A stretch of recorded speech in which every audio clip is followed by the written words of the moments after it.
Last week was Take Your Child to Work Day, and our office partnered with the Baltimore Leadership School for Young Women and brought roughly 24 middle school young women, ages roughly 12 to 15, and we'll come back to why that's important, down here. And they had, I think, a really good and educational time. They were divided up into groups and cycled around the different agencies that come under the controller, and they learned about each agency, and then the groups converged back here and did a BOE simulation, where one group of young women came up here to be the board, and the rest of the... Who played Bill Henry?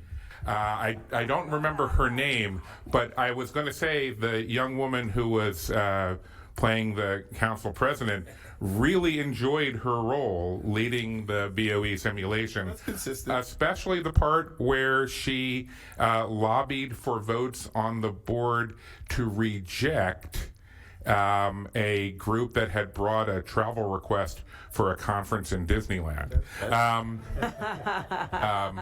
But the part I wanted to mention was that when that group of young African American women were sitting here in these chambers contemplating the leadership of the city, they saw no one who looked like them in the frames around this room.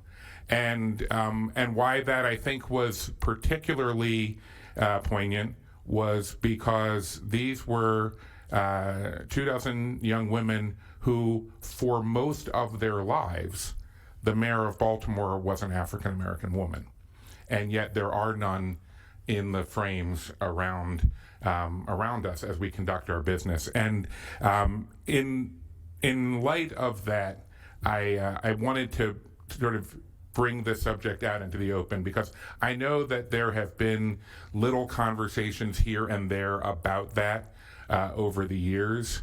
But the fact remains that the last mayor that has been placed in a portrait for history was first elected last millennia, and that none of the mayors who were elected in this century have been captured for history after their terms were over.